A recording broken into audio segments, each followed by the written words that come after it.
Leroy Sane is open to rejoining Mikel Arteta. Yes, that's right. Mikel Arteta was under the coaching team at Manchester City and now wants him at Arsenal, and they are now in the hunt for the German winger. Matthias de Ligt is very, very close to joining Manchester United. And a transfer story that's come out of absolutely nowhere. Real Madrid are keen to sign Trent Alexander-Arnold. Now, before we get into it, we are 270 subs of 10,000. And 83% of everyone who's watched the channel this month is not subscribed. So please go down, hit that subscribe button. And if you haven't already, drop a like as well, because it does absolute wonders. Let me know your thoughts down below on each transfer story. And yeah, the Euros, the Copa America are over now. I expect the transfer news, views, and clues to be rolling out information every single day. Now, we're going to start with Leroy Sane to Arsenal, because before we get into the ins and outs of the transfer, Bayern Munich are on a bit of a spending spree this summer. They've brought in Paulinho. They're on the verge of signing Desiree Doué. They've brought in Elise. So where does that leave the wingers like Leroy Sane, and where does that leave Serge Gnabry? Well, Bayern Munich, of course, have a very, very talented squad. Harry Kane, Musiala, you know, they're one of the best teams in world football. That they really, really are. And they've only got 3 preseason games, and 2 of those, funny enough, is against us. Now, you look at the last game of the season against Hoffenheim, where Kramaric scored a hat-trick for Bayern Munich. They played Matthias Tell. They played Muller. On the bench, they had barely anyone. In the Champions League, they relied heavily on Leroy Sane and Gnabry, who I actually thought were both very good against Arsenal. But Leroy Sane is apparently open to leaving Bayern Munich, and Arsenal are extremely keen. Arsenal keen on Leroy Sane. Arsenal are reportedly interested in signing Leroy Sane. According to Football Transfers, Bayern Munich winger is seen as an alternative to Nico Williams should Barcelona land the Spanish forward. A fee of around £40 million would be considered by Bayern Munich, who have bolstered their flanks with Elise already this summer. Sane has 1 year left on his contract. Now, I've spoken about Arsenal's forward options a number of times in terms of I don't necessarily think they need an out-and-out striker. I think they need more quality in the wide positions. And someone like Leroy Sane, who is 28 years of age, in his prime, has won 2 Premier Leagues, has won an FA Cup, has won a Super Cup, has won 3 Bundesliga titles. Yes, he didn't have the best of Euros with Germany. His contract expires in 1 year, 2025. He's predominantly left-footed, plays out on that right-hand side. So immediately, you know, he can cut him on that left foot. This is the sort of signing for me that makes Arsenal win the Premier League. His record in the Manchester City shirt was very good. 39 goals and 43 assists in 135 games.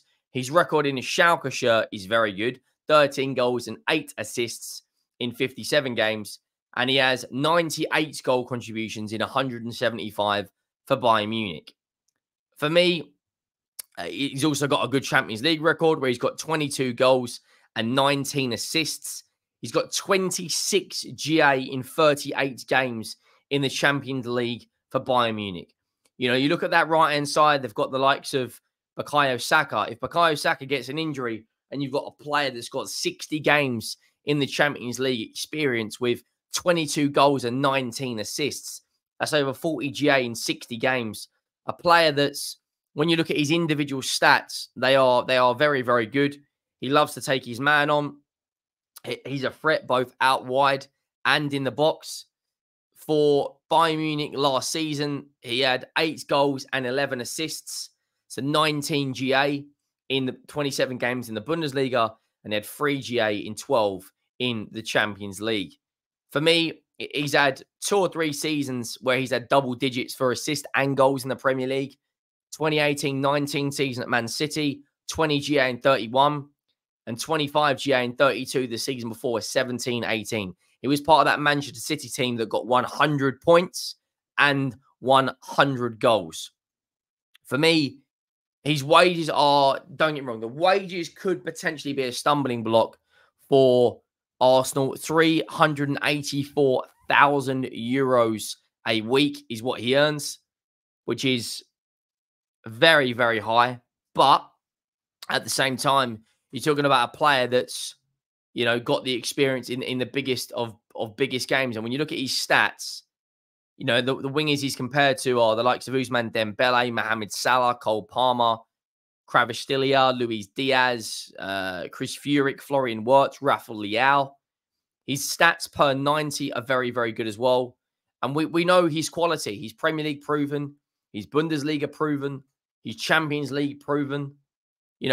For me, he's one of the most exciting wingers in the world. I don't necessarily think, as it stands, Arsenal will be getting a Nico Williams.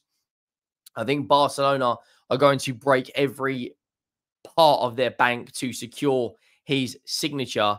And as it stands right now, I personally believe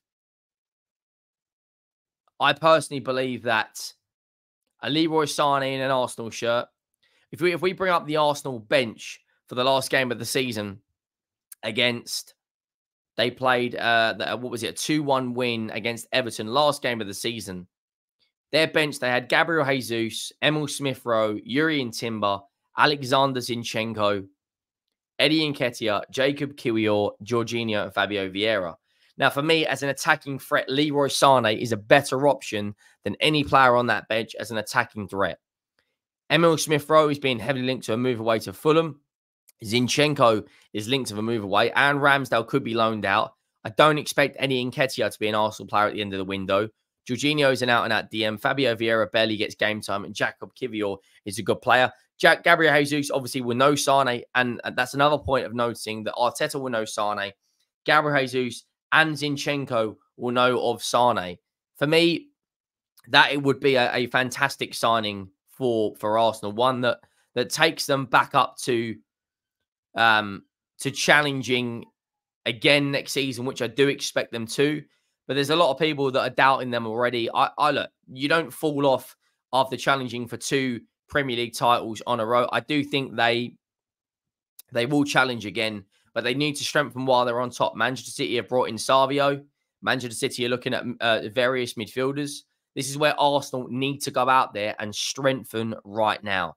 You have to keep on going. Let me know your thoughts down below on Leroy Sane potentially going to Arsenal. Now, Ligt, Man United have already got Lenny Yoro through the door, and they've already got Joshua Zirkzee. Ligt is another player that's being linked to Manchester United. Talks are advanced, but nothing yet complete between Bayern Munich and Manchester United for Matthijs de Ligt. The deal worth in the region of £45 million, said Fabrizio Romano, to require some player sales from the English side. So who could be leaving? Well, Mason Greenwood has just joined Marseille yesterday. The Fabrizio Romano announced that deal with regards to him being a new Marseille player, which will be £25 million of their budget will go against their FFP. Sorry, 25% of their spending will go against their FFP. Man United now are one of the most busiest clubs in the transfer window right now. 2 deals over the line already. Matthijs de Ligt obviously knows Erik ten Hag is part of this Dutch revolution of Ten Hag, Ruud van Nistelrooy, Joshua Zirkzee, the go-ahead Eagles manager. And Man United, I've said this a number of times, and I'm going to keep saying it. Man United next season are going to surprise a lot of people. I'm not saying they're going to challenge by any stretch of the imagination, but they are definitely going to be a good side next season. They can't get any worse. They can't get any worse than that team that struggled to score goals and struggled to actually compete. They faced more shots on their goal last season than that record Derby County that went down. And you look at a Man United side of Onana at the back line with, you've got the likes of Bruno Fernandes in there. You've got the likes of Kobe Mainu in there. I see Staffy, big up Staffy. This Man United team got put on Twitter last night and people were saying they can challenge. I don't think they can challenge with this team. But When you look at this team on paper with Onana, Dalot, Martinez, Yoro, Shaw, Mount Bruno, Mainu, Alejandro Garnacho, Rasmus Højlund, and Marcus Rashford, that is a very, very, very strong Man United team on paper. I think it's going to be a big season for Mason Mount. I do think they need more of an out-and-out DM in that team. Kobe Mainoo will be the 8. Bruno Fernandes will be the 10. They need to go out and sign the number 6, but they've got a talent in that front line in Garnacho, Rasmus Højlund, Marcus Rashford. You also got Joshua Zirkzee. It's a strong backline, World Cup and 2 Copa America winner, Martinez, 18-year-old Lenny Yoro, Luke Shaw, obviously Euro finalist, and Diego Dalot. For me, that is a very, very strong Manchester United lineup indeed. And I think they are going to surprise a lot of people. And another bit of Man United news is Man United are considering Rabiot from Juventus. Now, Rabiot is a free agent this summer, and Man United are amongst the clubs interested. The midfielder's contract at Juventus has expired, and Fabrizio Romano suggests that there is no agreement with Serie A over a new deal. The 29-year-old is therefore open to explore another club, and is reported that United are among the teams eyeing up Rabiot this summer. I do think Tottenham will be all over this as well, with Director of Football Fabio Paratici, who has been the Director of Football recently. Obviously, strong connection with Juventus. But Rabiot is an interesting one for me. He doesn't set the world alight, but he is a strong squad player, in my opinion. I don't think he should be starting week in, week out at Manchester United. But it's a squad game. They're in 4 competitions. They're in the Europa League. Rotation is going to be very, very important. He's won 6 Ligue 1 titles. He's won 1 Scudetto. He's won a lot of trophies wherever he's been. I'm pretty sure. I don't think he was in the World Cup winning squad with France, but he did win the Nations League back in 2021. He won 4 French Cups, 5 French League Cups, 4 French Super Cups, Italian Super Cup. He got 1 goal back at the 2022 World Cup. He's valued at 35 million euros. Of course, he's an out-and-out DM. Man United do need a DM, but I think they need more of a, box-to-box kind of 6. I don't necessarily think he will be an option for Manchester United. Now, Real Madrid obviously didn't get Lenny Yoro. They're linked with Davies from Bayern Munich, and there's more news coming out. They would like Trent Alexander-Arnold. Now, for me, this would be a big, big signing for Real Madrid. That defense is already strong, as you can imagine. You put him in there, and they become, well, just in my opinion, unbeatable. They are very, very, very strong already, Real Madrid. They've just won the Champions League. And if you put a Trent Alexander-Arnold in there with those balls in behind with regards to playing through Kylian Mbappe, Rodrigo, or Vinny Jr., is this Real Madrid Trent Alexander-Arnold. Liverpool could lose Trent Alexander-Arnold right back to Real Madrid. With 1 year left in his contract, the right back is drawing attention from Spanish giants. TalkSport claim that England-powered Jude Bellingham could play a big role in persuading him to join. For everyone that's saying he won't join Real Madrid, he's a Scouser, we'll tell that to Steve McManaman, because he did the exact same thing. Xabi Alonso is another Liverpool player to join Real Madrid. Michael Owen's another Liverpool player to join Real Madrid. It happens from time to time. And I do think a player of his quality in that Real Madrid side would be absolutely ridiculous, in my opinion. He's got all the quality. He's a fantastic footballer. He took his penalty brilliantly in the penalty shootout. He's won the biggest of biggest trophies: Premier Leagues, Champions Leagues, FA Cups, League Cups, Super Cups, Club World Cups. He's won every trophy he can as a club player so far. Does he go to Los Blancos and win La Ligas and more Champions Leagues? If you throw in a Trent Alexander-Arnold with Camavinga, with Tchouameni, with Vinny Jr., with Mbappe, with Rodrigo, and you've got the manager of Don Carlo, who's got all the experience in the world at winning the biggest honours and the experience of coping with these ego players. They just won the Champions League last year. They've won it 2 of the last 3 years. Can they go on and win their 16th this season? Well, if you put Trent Alexander-Arnold in that team, for me, it gives them even more chance. Let me know your thoughts down below on this, on Leroy Sane to Arsenal, Ligt and Rabiot to Man United, and Trent Alexander-Arnold potentially joining Real Madrid. I'll see you on the next one. Make sure you have subscribed. I am out.